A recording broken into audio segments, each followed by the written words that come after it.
Hello, and welcome to Sobercast, where we provide AA speaker meetings and workshops in podcast format. We're an ad-free podcast, and if you enjoy listening, please help us be self-supporting by visiting Sobercast.com, look for the donate link, and drop $1 or $2 into our virtual basket. We hope you enjoy the podcast. Have a great day. We have invited 3 people to share their experience, strength, and hope on the topic of turning 21 in sobriety. Our panelists will be Christy from LA, Tessa from New York, and Ed from Jersey. And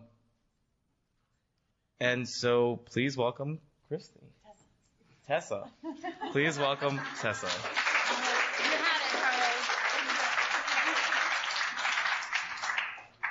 Hi, I'm Tessa. I'm an alcoholic. Hi, Tessa.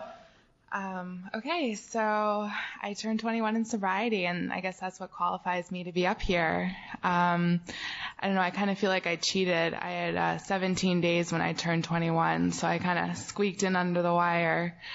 But to the beginning of my story, I got drunk for the first time when I was 11. My mom and I were staying in a hotel, and they had apple mead brandy. And so she poured me, a little taste, and when she went in the bathroom later on, I had hated the taste, but I liked the way it burned when it went down my throat. So I poured myself like half a glass, downed it really quickly before she came out of the bathroom. And later on that night, as the room kind of spun around me, I, for the first time in my life, felt okay in my skin. And I realized that this was a way that I could survive, because I wasn't comfortable in life from a very young age. And so then, fast forward, I'm drinking with my friends, and, my drinking started off normal, quote unquote. I would drink with my friends, and nothing really bad happened. But the thing is that every time there was going to be drinking involved, I had to drink immediately. When we got there, it was, where's the alcohol? Give it to me as quickly as possible, and I don't want to wait. And when that one was gone, where's the next one? And none of my other friends were like that. They would drink their beer and sip it and keep going. And honestly, if there wasn't going to be alcohol there, I wasn't really interested in hanging out with other people. And so that continued through high school. And the summer before I went away to college, I was introduced to some drugs. And my story went on a very quick downward spiral. Within 8 months, I had hit my bottom. I don't want to talk too much about drugs, because I don't think you need to. It doesn't make you an alcoholic if you use drugs. It doesn't make you an alcoholic if you don't use drugs. But they are a part of my story. I was drinking and using drugs every day for 8 months. And what happened was, I was lying. I isolated everybody out of my life. I was absolutely miserable. I wanted to kill myself. And by the end, I was locking myself alone in my dorm room and using drugs and drinking. And what happened was, I got caught by my school.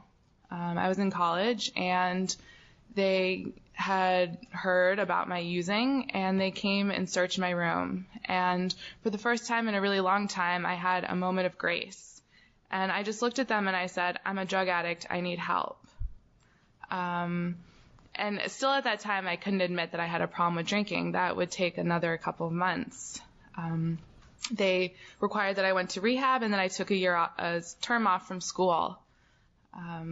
And when they offered me rehabs to go do that the school would accept, I picked one that would still allow me to drink. It was, yes, a true alcoholic at heart. It was moderation based, and for those of you who don't know, it's harm reduction. And yes, there are those out there. And so I was like, this is great. Okay, fine, the drugs don't work. I'll put those down. I'll keep drinking. No one will be the wiser. And the rehab was fine with that. So, I made my goals each week, and my goal was to drink, 3 or 4 drinks, 2 or 3 nights a week. And that was great. In reality, I was drinking almost every day, and it was more like 10 or 11. And, but I'd go in and have a smile on my face, be like, yeah, I met my goals. And I was absolutely miserable. That went on for about a month and a half. And, one of my friends from the program, ended up bringing me to an AA meeting. And the only reason why I went was for a couple of reasons. First of all, I had been counting days since I had been off drugs, and I had like 42 days, and he actually was in AA, but he was still in our rehab, and he had 56 days in AA, and he and I were worlds apart in terms of our mental clarity. He had what I wanted, and it intrigued me because I was absolutely miserable, still drinking every day, wanting to die. And here he was showing up to rehab on time while I was strolling, 10 minutes late. And he was happy. I don't know if it was just a pink cloud, but, he was happy and I wanted it. So I went with him to a meeting. I actually thought it was an NA meeting and almost ran out the door when I heard it was AA, but it had already started, so I stayed. And what happened was I related to the speaker. And I realized that maybe I did have a problem with alcohol. And the other thing that caught my attention was that everybody there was happy. At least they were a lot happier than I was. And I figured that even if they were all just pretending to be happy, I couldn't even pretend to be happy. So maybe there was something there. And I started coming back. I got a sponsor. And when I had 12 days, it hit me that I was turning 21 in 5 more days. And what was I thinking? I hadn't really planned on getting sober, and certainly not before my 21st birthday. Didn't plan that well at all. But so what happened was at a meeting, I took a brain desire, and I announced I was turning 21 in 5 days, and I didn't know if I was going to make it. So my sponsor and one of her friends organized a birthday party for me, and my sponsor had me get a service position that night. And that's what saved my butt, was the fact that my sponsor and her friend cared enough about me, even though they barely knew me, to want to see me stay sober through my 21st birthday. And my 21st birthday consisted of me going tanning on my friend's roof, who's in the program and is now one of my closest friends in sobriety, and going to rehab, going to a meeting, and then going out for dinner. Okay, sure, it's not the most perhaps ideal 21st birthday where you go and get drunk and end up throwing up in the toilet, but I had a lot more fun than I would have if I had been drinking. My best friend had turned 21 a month before and almost had to go to the hospital for alcohol poisoning. And to be honest, sure, maybe that's the cool thing to do for your 21st birthday, but how much fun is that in the end? And they embarrassed me in the restaurant, got me cake with candles, and, had everyone sing. And to be honest, it was one of the best birthdays I've ever had, because I was with people who truly cared about me. And even though, like I said before, they barely knew me, they wanted to help me and see me stay sober. And honestly, if it wasn't for that in the beginning of my sobriety, I don't know that I'd be up here today. I've only been sober for 14 months, but in those 14 months, a lot of my life has changed. I went back to the school that I almost got kicked out of, and I somehow made it to 9 a.m. classes when the year before I couldn't make it to 2 p.m. classes. I got a 3.6 GPA somehow. I got a summer internship. I'm going back in the fall in a couple of weeks. That's all just the superficial stuff, though, that's changed. In reality, though, there's been a lot of other changes that have happened. I have a relationship with my family today. My mom having her daughter in New York City and having she wouldn't hear from me for weeks at a time and would call the RA on my floor and ask them to come and check and make sure I'm still alive. I speak to her almost on a daily basis. I have a relationship with my brother again. I'm starting to have a relationship with my father. I've reconnected with some old friends, and I've also made some amazing friends in the AA rooms. I have friends that I can call and sob to on the phone when something goes wrong. I can call and rejoice with when something goes right. And the life that I have today, I wouldn't trade it for anything. When they say that you can have a life beyond your wildest dreams, they really do mean that. Even before my drinking and drugging got really out of hand, I would wake up in the morning and wish I was dead. I wish I hadn't woken up. And today I can get out of bed, and most days I don't feel that way. And the problem was that the problem wasn't the drugs and the alcohol. The problem is that I didn't have a solution for life, and I used drugs and alcohol as a solution, and that solution stopped working. And the only thing that has kept working for me thus far is a spiritual solution of going to meetings, having sponsees, calling my sponsor every day, being of service. Even if I'm not someone's sponsor, someone who's new in the program, taking them to meetings. I have a newcomer who stays with me on the weekends. Just opening up myself to helping others and reaching out my hands so that people I was in that position where I needed people to reach out to me in the beginning. And that's what people did. And so, yeah, your 21st birthday is a big one, but in the end, it's just another birthday. And is one day of drinking and drugging really worth the sobriety that you have right now? And honestly, you can get sober and stay sober with 17 days on your 21st birthday.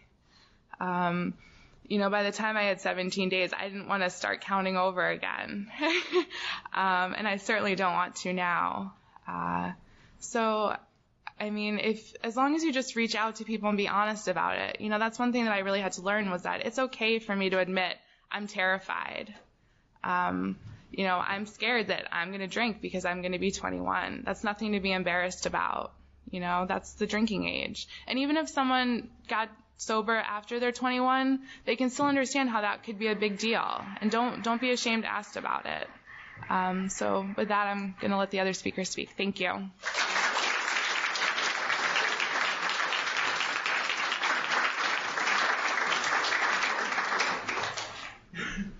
And now, Christy from LA.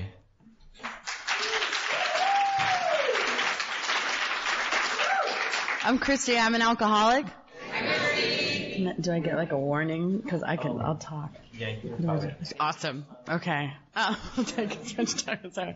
Okay. I'm an alcoholic. And my sobriety date is February 21st, 2000. Turning 21 in sobriety. When I turned 21 in sobriety, text messaging did not exist, and Facebook. I had no idea why anybody would want to do Facebook. I didn't even know it existed. I don't think it existed yet. I don't think so at all. MySpace. I just discovered Instant Messenger when I got sober, so my point in telling that is that, when you come in and the world of drinking, that's all you know, and then you come and you get sober, for me to be told that my thinking was screwed up in a life beyond my wildest dreams, and you go yeah, I understand it intellectually, but until you experience it, it's really kind of awesome. I had no idea, the young woman that I would become, and now I guess I'm a grown-ass woman now. I don't understand. I still feel like I'm young. But I was 20 when I came in, and not 17 days, but I turned 21 around 2 months. My birthday is April 30th, and I was very aware of the fact that I was turning 21 when I came in. Tessa was talking about, ending up puking in the toilet and stuff. What had been happening to me and where I was at with my drinking was that at other people's 21st birthdays, they were carrying me home. And it was. Very clearly, I remember, my best friend yelling at me while I was puking, being like, I know that's supposed to be in the toilet, Christy. And I'm like, and that, it didn't really matter. I never, cared for the 21 rule anyway. So it's all of a sudden, then you get sober and all of a sudden it's like a really big deal. And, I had this sponsor in Miami and she talked about, she hadn't seen her kids 9 years. She had not seen her kids while she was out. She left her daughters with her abusive ex-husband and didn't give a shit. But the moment they threw her in rehab, she was like, I gotta see my kids. I gotta get out of here and see my kids, and I get that kind of manipulation that alcoholism wants to get out. And so, like what Tessa said, it was very important for me to just sit in the rooms and obsess about turning 21, and people be very loving and tolerant with me. It's pretty much all that I thought about and talked about. And at the same time, I was sure I was just a drug addict and not an alcoholic, which is how I kind of basically spent my first couple months. I got sober in Boston. I was at Emerson College. I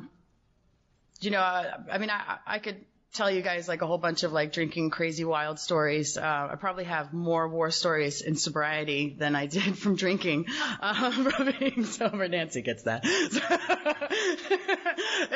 Just coming around the rooms and being sober for a while. But, my life in Boston was pretty limited. I stuck to campus dorms, and then I moved into an apartment, a couple blocks away. And when I got sober, my cell phone was a Cellular One phone, and it had 5 numbers in it, and 3 of them were drug dealers, and the other one was a liquor store that I worked at, and one was my mom that I never called.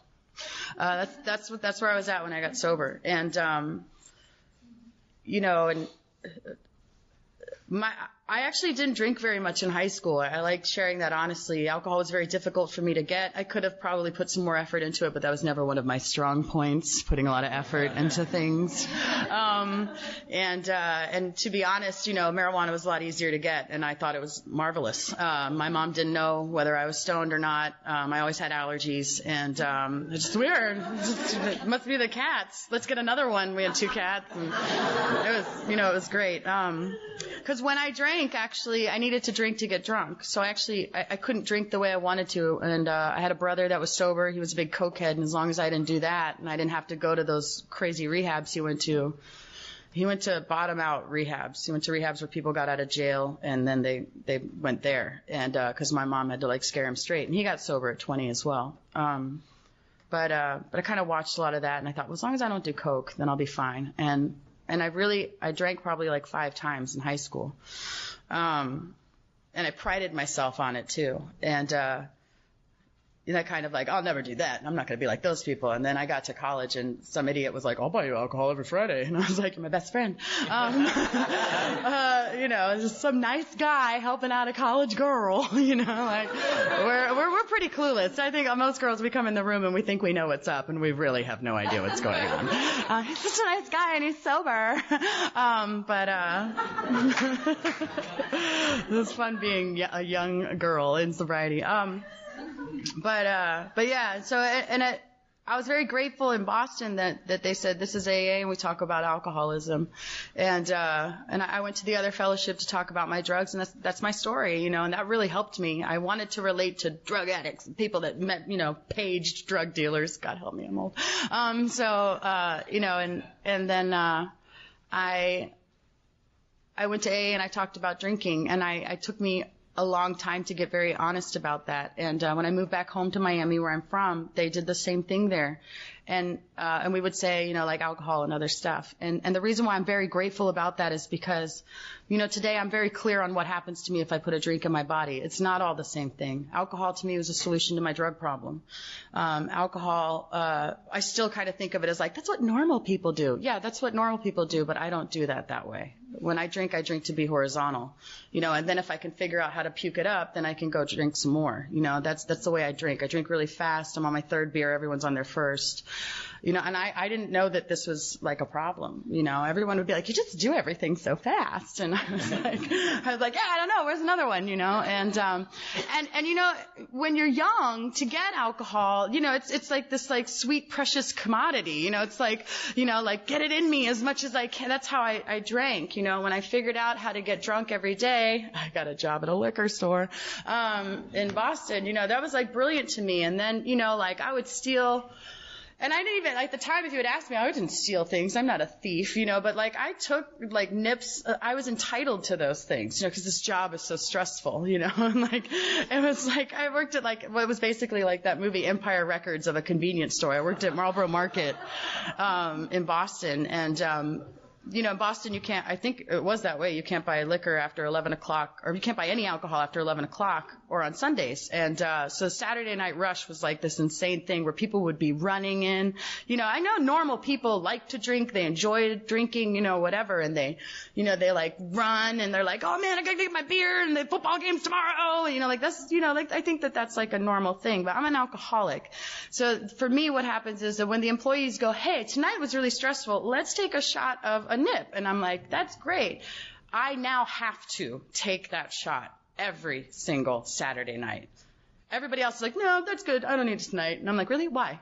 No one? Well, I'm taking it because I have to. I don't know how to function. Once I've figured out alcohol is fun, it's enjoyable, I can do it, and then it's now I have to maintain it. And once I took that shot, then I have to keep going. Then I have to take a bottle of wine home and go find my friends and go smoke blunts and all that crap. And no, I don't like doing ecstasy. Why is it in my mouth? And here I am, and it's 7 a.m. and it's all this crap, And I'm really just, I think about, being 19 years old and a little short skirt and big old clunky Doc Marten boots and walking down Marlborough Street and just puking, just throwing up by myself on those beautiful little brick sidewalks and and laughing, just being I'm throwing up in a dress, and really thinking this is awesome, and so I don't have a problem with drinking. It's that whole other life stuff, it's apparently I was in school at Emerson College and that didn't work out so great. I gave up on everything that I wanted to do. I left with big dreams to, become an actress, and, immediately when I found that everybody in my class did not drink or do drugs, I was alone in a very lone, cold place where I could not relate to anyone. And they all showed up to class and had their work done and were really great actors and all this kind of stuff. And I didn't know how to relate to any of them. They didn't drink. They didn't party. They didn't even smoke cigarettes. And I was what theater people are these people? Cause I always thought, artsy, crazy people, but these were they were actually serious about pursuing their dream. And they didn't need alcohol and drugs to, get along.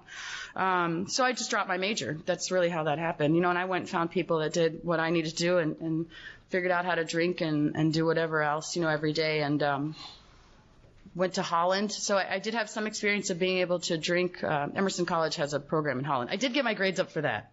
I was able to get into that program.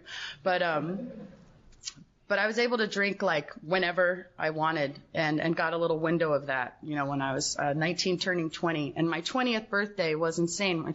My birthday, April 30th, is known as the Queen's Day in Amsterdam. And that is basically when they push tolerance to the limit. They celebrate their notion of everything's legal. And so at 20, I had that experience. And I remember there was no place to stay. I fell asleep next to a pile of dog shit. I just don't really remember it. And I remember thinking who gives a crap? I do this every day. Everything. And the way I drank on my 20th birthday, being able to drink and do drugs legally, whatever I wanted, I did that every day. I remember thinking I gotta do this all over again next year, cause I'm turning 21 in the States. And there seemed to be something really redundant and pointless. And one thing I'm very grateful for in AA is calling out when I'm bullshitting, just when things don't matter. And I'm putting emphasis on things that I think really, really matter, what's really cool. I did a lot of horrible things to myself and I beat myself up over this word cool.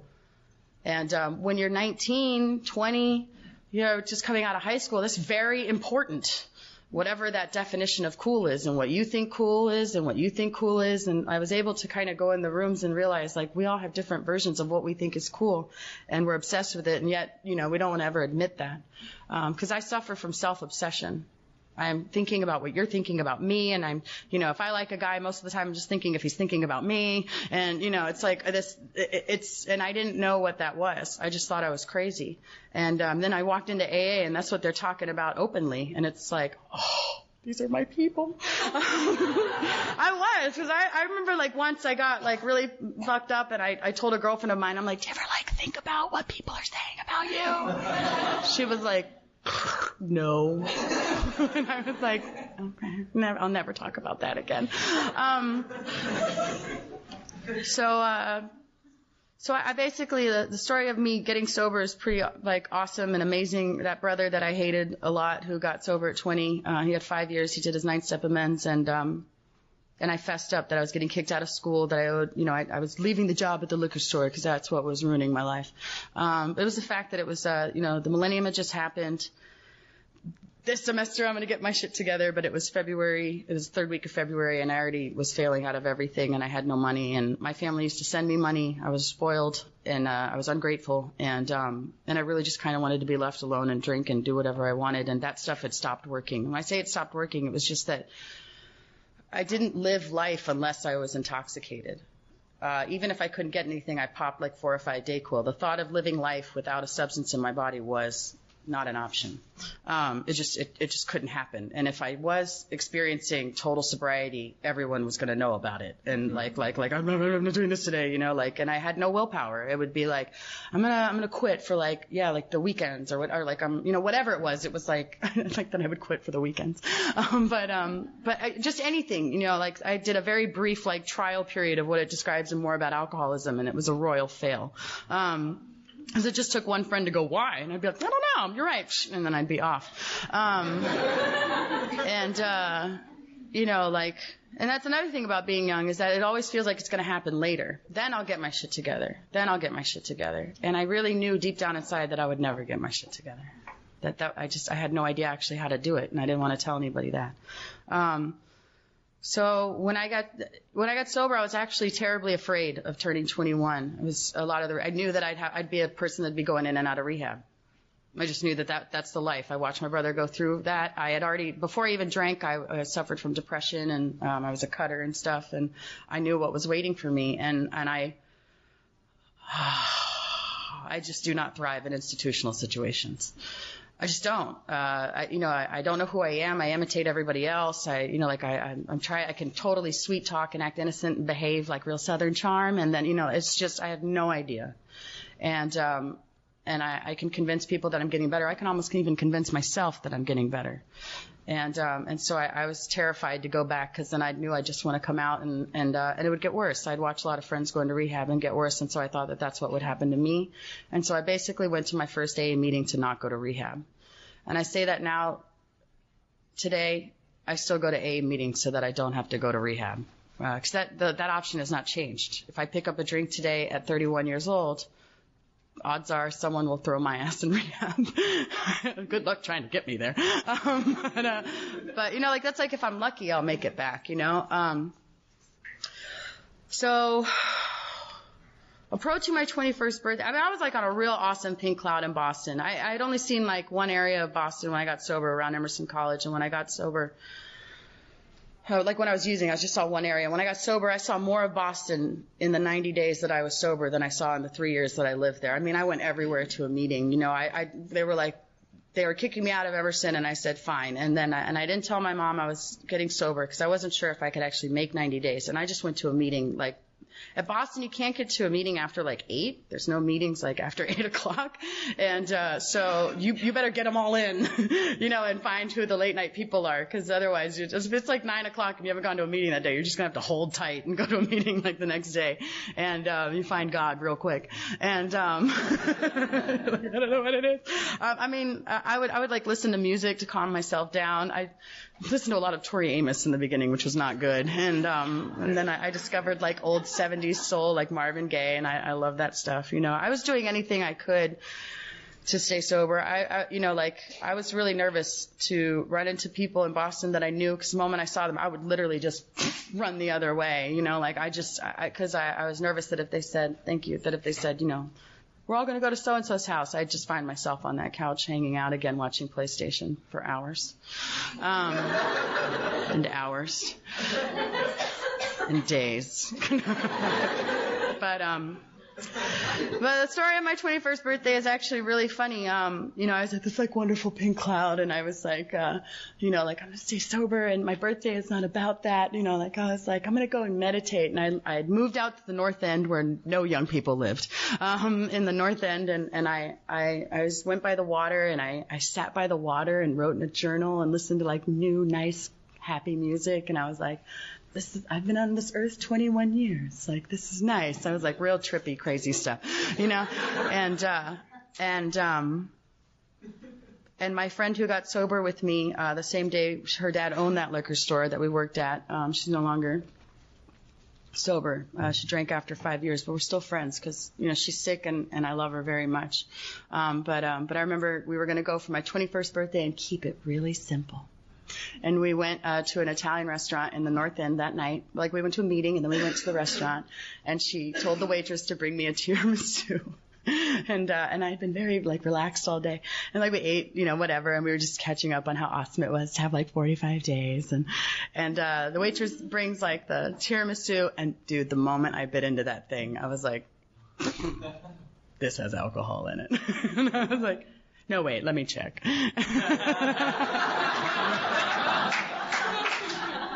Is it? Maybe it's just the chocolate. It's really rich. And it got down, I'm going to be totally honest, it got down to the last bite, and I looked at her and she looked at me because she was eating it too, and I was like, it has alcohol. I think let's ask. And we asked, and the waitress was like, oh yes, the bottom layer is soaked in Grand Marnier. And we were like, that whole cooked out thing? Oh no. Oh no, it wasn't cooked out. It was soaked in Grand Marnier. And that phone, because now that phone didn't have 5 numbers. That phone had 40 numbers in it, and I was just like, I just relapsed on tiramisu. I can't it's my 21st birthday. I'm going. I was like, I'm out. I am going. And my brain just went all that shit from I'm on earth. It was gone. It was I'm chugging. Let's go to the bar. Let's find sailors. I remember saying that. I was like, fuck it! And I remember, God bless her, she's not sober today, but God bless she was there on that day. Debbie just looked at me and she goes, let's just go home and read the book. And I was like, okay. Let's just go home and read the book. And we did. We just went home, we read the big book of AA, and that was my 21st birthday, And, I love that, because you try to plan for, I'm going to be a spiritual awesome star, and just, sometimes shit just happens in life. I'll wrap it up with this, I love being available and being able to offer that hilarious story that only another alcoholic could understand, that mental twist that we have, And I'll say life is life. It's life on life's terms, and it's sometimes it's amazing and sometimes it's gut wrenching. And I'm very grateful that I've not found it necessary to pick up a drink. That if ever my brain I'm either having a mental slip that I forget I have years in AA where I'm like, oh, eggnog sounds good, and then I'm like, oh wait, that'd be crazy, that's insane, and I can get it without rum. Or the times when it's I don't want to feel, usually when I want to drink, I also want to cut myself and kill somebody and never see anyone again. It's usually not I want to be normal. I drink for effect, and the effect is to make me not feel myself. And, I've learned who I am. It's taken time.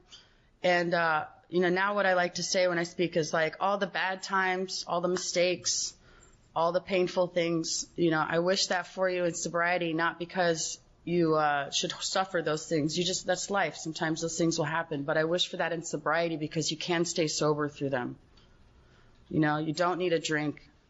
I don't give power to alcohol anymore, and that's amazing. That's not the way it was when I came in. And, getting sober young is a wonderful opportunity, and every day is a day that I could drink. The odds are against us staying sober. So I've never got this thing licked. It's always there. I'm never cured. And if you can remember that, then you remember how amazing it is to have any time sober. Because there was a life I was supposed to continue living, and I'm very, very grateful for the one that I have now. So are my loved ones and my family, and I love YPAA. I love all this crap. It's so amazing, and I don't know. I'll wrap it up. So thank you so much.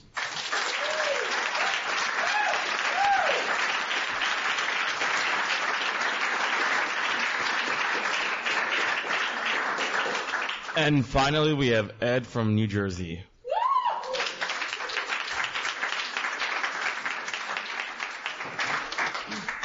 How's it going, everybody? My name's Ed. I'm an alcoholic. How am I supposed to follow up that turning 21 story? That's awesome. It's really good to be here. I haven't been to a convention in a really long time. My last drink was July 13th, 2000. I just celebrated 10 years last month. I got sober when I was 17. Like you said, I think I probably hit more bottoms and have more war stories in sobriety than I did when I was drinking. My drinking career was like anybody else's in here, normal as far as I was concerned. But as far as everybody else was concerned, it was completely insane. Up until about a year or two ago, I was under the impression that my drinking career was probably like 6 years long. And my dad informed me that he'd probably been feeding me beer since I was like 4 or 5 years old when we'd have barbecues. So, regardless of the fact that I am, I realize this is a hereditary disease. My father's parenting didn't help out at all. But the first drink that I can remember, and I know it wasn't actually like my first drink, I should say the first drunk that I can remember, was in Ridgewood, New Jersey. It's a suburb about 25 minutes from here. I was ditching class in, I think, like 8th grade. We went over to this other town and we asked this guy to buy some cigarettes. And he was like, well, yeah, you want some malt liquor? And I was like, yeah, definitely. So he came out of the store with a bunch of Colt 45 and Old English. And this is also when I started listening to rap.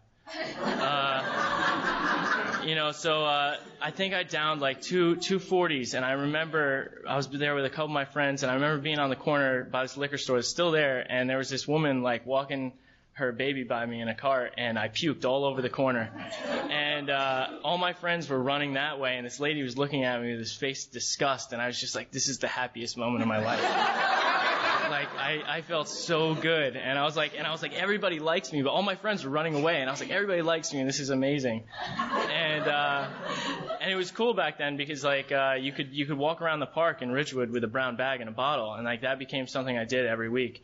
I was like, a homeless bum at the age of 11. And it was good at first, People didn't keep drinking because they didn't have fun at first. I had a blast. But slowly it just became like this miserable, depressing life that everybody else here has experienced. I'm not going to really get into the depths of my story. I think I ended up at 4 or 5 rehabs. I've been arrested multiple times. Obviously I got sober when I was 17, so before I was even 18. Ruined the relationship I had with my family, ruined relationships I had with my friends, treated, my high school girlfriend at the time like crap, and was just a miserable person, like robbed kids. I know, I've been sober for 10 years. I've met people and that aren't sober, and they're like, man, you seem like a really good guy, and I'll get to know them and I'll tell them a little bit about my story, and they're like, you're joking, right? Like, you robbed people? And I remember when I first was getting sober, I was really offended by that. I'm like, dude, I'm badass. Like, you don't know? And I've come to take that as a huge compliment. It's crazy, the things that when I think back of the stuff that I used to do, and the person that I am now is just so black and white. Granted, there was a lot of growing up to do in sobriety, and I have done my fair share of extremely dumb things sober. Managed to get arrested before in sobriety for paintballing some guy's car because he was being a jerk. Been in some horrible relationships that, you'd think, wow, they must be like crazy drug addicts the way they're acting right now. But I was totally sober. But it's all good. And today my life is awesome. I have like the most amazing friends in the world, and I honestly can say like none of this would be real if I hadn't stayed sober. I honestly didn't think I'd live past 21 to 25. That was like my range. And my birthday also happens to fall on January 1st, so birthdays were always insane for me. I really didn't think I'd make it past 21 because it was like, New Year's hits, my birthday, give me your free drugs and alcohol, whatever. So it was nuts. But like I said, that first drink in Ridgewood, it was off running from there. And I think, by the time I was in 10th grade, I'd been to all these rehabs. Things got really messed up. And what eventually happened was through probation and through the court system, they decided it would be a good idea that I got sent to this long-term, therapeutic community in upstate New York called the Family Foundation School. I don't know if anybody's heard of it. And I got sent there, and it was it sucked. I thought it was a boarding school. I was thinking lots of rich kids and cocaine. This is gonna be awesome. And they sent me up there, and I walk up, and there's like this big statue of Joseph, and all the kids have their shirts tucked in, and I was like, what the hell is going on? I looked at some girls, smiled. They're like, and looked down and walked by. So I'm like, this sucks. They took away my rap CDs. They took away my baggy jeans. And they're like, yeah, you're going to be here for a minimum of 18 months. And at the time, I was 17 and a half. I had no plan on getting sober. Like I said, I'd been to a bunch of rehabs previously. I told my friends I'm going to work through a bunch of Hazelton packets, and I'll be out in a month. That's what I assumed was going to happen. I was like, mail me letters with acid on the side of the letter. It'd be cool. What happened is you take away the drugs and the alcohol, and I was completely miserable. I was like the worst dry drunk in the world. I remember that was probably the first time I cried in a long time. I was just like, even my last drink was nothing monumental. The night before that, I think, I drank like a 6-pack of the Tall Boys of Steel Reserve, smoked a bunch of pot, and went over to my girlfriend's house. She's like, let's have some fun, and I passed out and woke up at 5:30 in the morning. And I know you can probably all relate to this feeling. Like, I woke up at 5:30, I'm walking down the street in my town for my mom to pick me up, and like birds are chirping and people are going to work. And that was probably one of the first moments where I was like, something's just not right. Like, I'm 17 years old. I've been to these rehabs, like, my friends' parents that I used to like play soccer with and do like cool normal stuff, or like, don't hang out with Ed. He's crazy. He's a bad influence. And I'm just like, something is not right. And, whatever. So I hop in the car. I end up at this rehab, and I'm completely miserable. And the cool thing about this place was, I want to say like 85% of the staff was actually in Alcoholics Anonymous. Actually went to meetings, worked a program, had sponsees out of there. And so I got hooked up with this guy who I think at the time had like 22, 23 years sober. And he was like, he actually didn't force anything on me. Actually, I was extremely miserable. I talked to a couple kids. They seemed like they were laughing. They were smiling. I didn't understand that. I'm like, we don't have drugs. We don't have alcohol. We can't hook up with girls. We can't talk to our parents. We can't do anything. And they're like, well, dude, I found God. And, I talked to my sponsor, and he took me through the steps. And I'm like, yeah, the Hazelton packets. No. They took me through the 12 and 12, and they took me through the Big Book. I didn't even know what the hell a Big Book was. So, I'd been to all these rehabs. I think I went to one NA meeting. My dad didn't let me go back because I got some girl's number. So I got so miserable that the first time in my life I decided I was going to ask somebody for help. And that was like the only time I ever asked somebody for help is if they had somebody that could get stuff cheaper from. If there was somebody that could get me alcohol. Like, I asked those people for help. They had what I wanted, so I did what they said, And so these kids were smiling. They had what I wanted. I didn't realize this was what was going on, but I was just like, I'm so tired of sitting in my head and being miserable. And they're like, give your, talk to your sponsor in between class or whatever, and see if he's willing to help you out. And he did. He sat me down and he took me through the 12 and 12. That's how I originally started the steps. I didn't go through the Big Book. And this guy was pretty amazing. I didn't know if I trusted AA so much, as this guy was like 6'4", 240 pounds. He told me a story. He was crazy as hell. He was like, he blacked out for 2 weeks in Texas and woke up married in New York. He was insane. And he had what I wanted when I was drinking too. That's the part that intrigued me. Like he was just a badass dude, and commanded respect in the streets or whatever. And I thought I was I grew up in Ramsey, New Jersey. This is like a nice little town out there. We have, I listened to too much Wu-Tang and thought I'd start robbing people, And, but whatever, this guy was the real deal. And he had that, and then he was like, my life was miserable, and he got sober and was like the complete opposite. Had like 3 kids, a happy wife, who's also in sobriety, which is rare as far as I'm concerned. They're a happily married, sober couple. And he like went to church and, wore a button-up shirt, and like he could still kick the crap out of the dude that's in the streets. That is hardcore. So I was just like, this guy kind of has what I want. I'm going to do whatever the hell he says. And that's what I did, man. He made me read the first step probably like 4 or 5 times. I always understood the unmanageability part. I'm like, yeah, clearly my life was totally screwed up, but I didn't understand being powerless over a substance. Just like, no, dude, I wanted to drink. I love drinking. It feels great.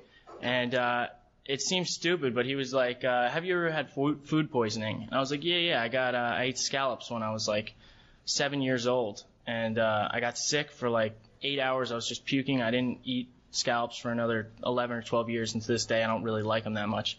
But like you were saying, whenever I would drink, like I would be looking forward to that moment when I could puke so I could keep drinking. And that was like my favorite part. My friends were like, dude, you're so gross. And I was just like looking for a toilet or a bathroom or go outside, puke in the bushes, just so I'd go back in and start pounding. And that was like probably one of my most favorite parts of the night, because it brought me back down to that level. That was normal. And he's like, yeah, that's totally not normal. And that made sense. Like, I feel like I've always worked on logic, you know, and I was like, yeah, that's pretty logical. That doesn't make any sense at all. And, you know, and then, I also had the whole issue with God or whatever. I was like, I called myself an agnostic. I think I just liked arguing with people when I was drunk about if God was real. You know, but the cool part was, like I said, I for whatever reason, this guy had what I wanted. I looked up to him. I respected him. So to a certain extent, he became somewhat of a higher power, and I didn't necessarily trust AA, but he did. So I'm like, I'm going to trust AA. And then it's like everybody in AA talks about having a higher power. And, you know, I don't know anything about that, but if I trust him and he trusts AA, so I by default trust AA, and they trust in a higher power, I kind of by default got to try this out. And that's what I started doing. Every night I was like, you know, what should I do? He's like, go pray. I felt stupid asking him what to pray about, so I think I prayed for my friends and my family. I was like, God, I don't know if you're real. I don't know, you know, what I should be praying about, but, you know, these people are pretty cool. I hope you can take care of them. And I did that for like 6 months, and I just did what people said, and he took me through the steps, and I don't want to get into the intricacies of my 4th step and telling him everything and going through the rest of the stuff, but it was just an amazing experience and changed who I was at the core. I ended up staying at that school. At the time, like I said, I was 17 and a half when I got sent there. I was planning on leaving when I was 18, regardless of the fact that I was on probation. It would have been a big violation. I probably would have went to jail or whatever. You know, I decided when I turned 18, I'm like, screw it, I'm just going to finish something for the first time in my life. I remember when I was there about 4 or 5 months, I woke up one day, I was like, I don't really want to drink today. And that was just kind of shocking to me, because every day I'd kind of wake up and be like, man, it sucks that I'm here. I wish I could drink. And I'm like, I don't really want to. I'm happy. Life is good. And some of my happiest times in sobriety were at this lame-ass therapeutic community in upstate New York with like cows across the way. And it really was. I had some of my best times there.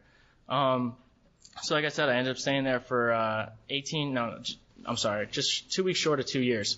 I ended up leaving there with 2 years sober, right before I guess I turned 19 years old.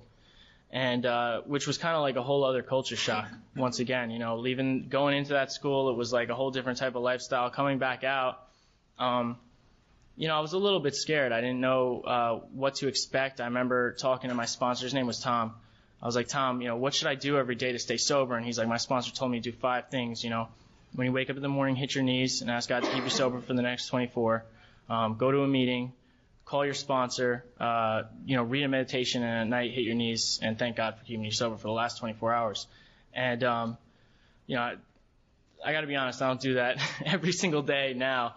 But I definitely did for like the first 3 years when I left. Every single day I did all those things. And if I didn't make a meeting, you know, I think I probably did a meeting every day for quite a while.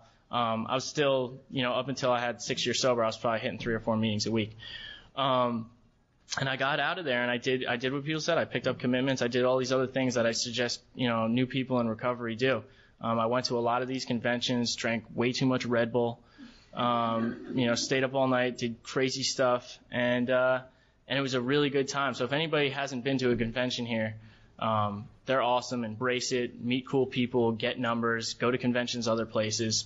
I was just waiting I've never been to an ICYPAA. I remember coming to these I've never been. I remember coming to these conventions and thinking, you know, coming and seeing the speakers, I'm like, I wonder if I'll stick around long enough to be one of them. So this is kind of crazy. It's like the big leagues, you know. But no, you know, so my 21st birthday in sobriety actually was at a convention. I believe it was in Rhode Island, and it was, you know, like you guys said, it was actually one of my best birthdays. As lame as that is, you know, I was just we were at this convention in Rhode Island, and everybody was just being a nut, drinking way too much Red Bull. I think we went out to some Applebee's or some lame restaurant like that, and being that my birthday is always on the 1st, nobody ever remembers my birthday until I remind them. But my friends actually remembered, and they got me like a little cake and crap, and I felt very special. And it made me happy. Drinking was never really an issue as far as turning 21. I was lucky enough to have at the time, I guess, 4 years sober. And I remember thinking, whatever, like I can get charged as an adult if I drink now. It was nice before I was 17. I was still a minor. And honestly, by the time I had 4 years, and granted, I know a lot of people who've had, decades and they went out drinking, and I'm not immune to having those thoughts, thinking like, oh man, I'd love to be regular. I'm, over my friend's place and we're on his boat and his dad's having a beer with his son. I'm like, oh, that'd be so normal. But that's like you guys all know, that's not how we drink. I would have fallen off the boat and drowned within 2 hours. So it really wasn't an issue, and it's really just kind of become a lifestyle, a way of living at this point. And, even in the last few years, I slowed down going to meetings so much, and only in the last 6 months to a year have I started getting back to hopefully 2 or 3 meetings a week. But even in that time, the one thing, and I'll just leave you off with this, the one thing that has just become core to my sobriety, core to my living, core to my happiness has been fellowship. Steps are extremely important. Meetings are extremely important. Picking up commitment, service, all that stuff is extremely important. But having people in my life who have what I want and I respect has been extremely important to me, just becoming a better human being on a daily basis. So even in those times where I wasn't necessarily going to a lot of meetings, I had people with more time than me who I was talking to on the phone on a daily basis, and it's made me a better person. So I'm glad you guys are all here, and thanks for letting me speak.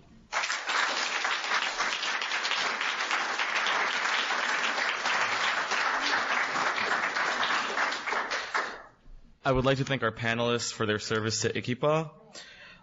We have time permitting for some general sharing from the floor. Would anyone like to share for 2 to 3 minutes? All right. You come up here and talk into the microphone. I'm Michelle. I'm an alcoholic. Hi, Michelle. I'm from. Sorry. The wire's short. Just leave. All right. Can you hear me? Yeah. Whoever's supposed to hear me will hear me. Okay. I'm from Canada, so the legal drinking age in Canada is 19. And yesterday, the first day of the conference, I just got really nervous, was my 19th birthday. So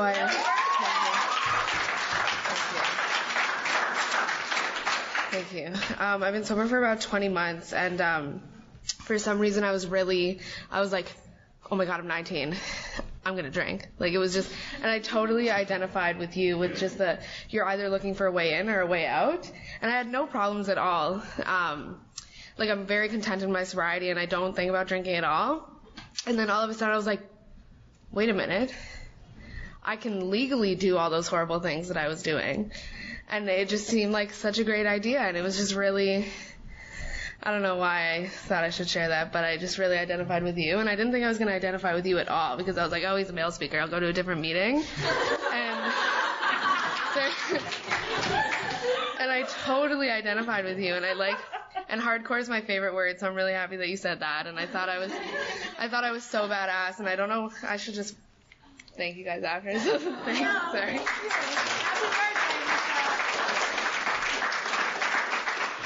Would anybody else? All right.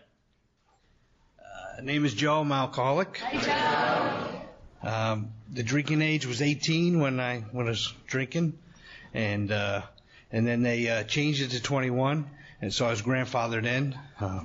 When I was thinking what she said, when I started drinking or at age 21, they didn't have cell phones, and I had a record player when I played music in high school.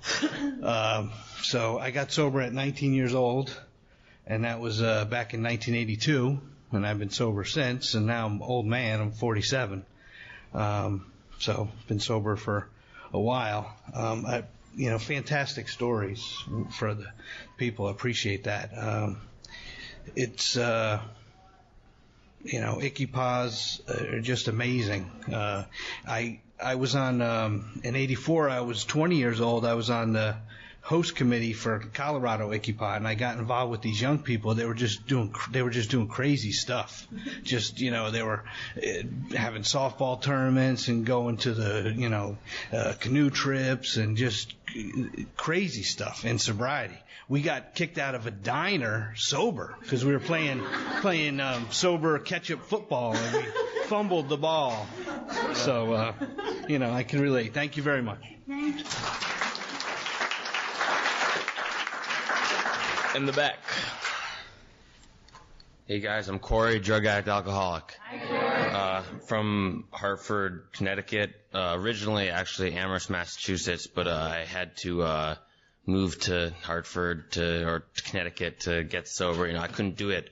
I went to my first meeting when I was 17 in a psych hospital in Pittsfield, Massachusetts, and I really related to what you said, directly. I wasn't going to a meeting to not go to rehab because I didn't even think about rehab yet. I was just kind of trying to please other people by, getting sober so I could, for other people. In Amherst, I, tried to stay sober, tried for 4 years, but, and then now I go to meetings, so I, stay out of rehab. I ended up going to rehab in upstate Connecticut, which is why I live in Connecticut now, and then getting out 4 days before my 21st birthday and moving into a sober house. And in Connecticut, I was going to be like, I can go back home and manipulate things and be like, I could go back to school or something, but that's crazy talk. Anyways, it's great to be here. I love the fellowship, all the young people. It's like, even though in the Hartford area there are young people, you go to a meeting, you see 12 people under 30. Here it's like you see 1,200 people under 30. So it's great to be here. Thank you so much.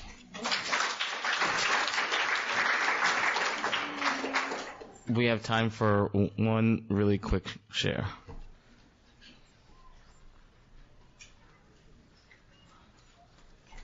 Hi, I'm Victoria. I'm an alcoholic. You guys are amazing, really are. I actually remember I came in here and I was like, I didn't really know any young people, and look at this. There's so many people here, and it's absolutely amazing.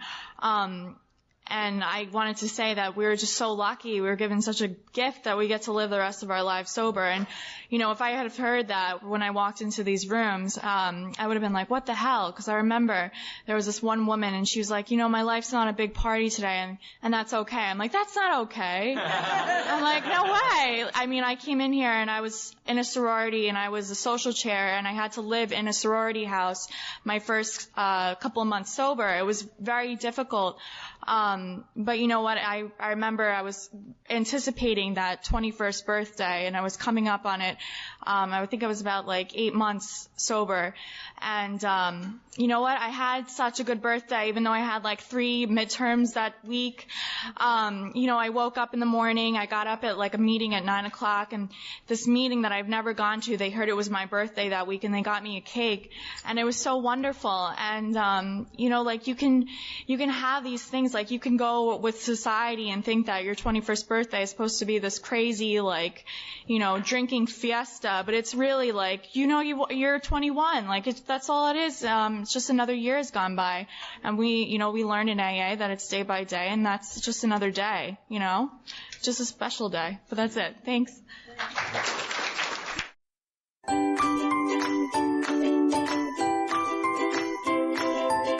Thanks for listening. I hope you enjoyed the podcast. Sobercast is ad-free, and we'd like your help in order to keep it that way. So if you'd like to help us be self-supporting by pledging $1 or $2 a month, visit Sobercast.com and look for the donate links. Thank you very much.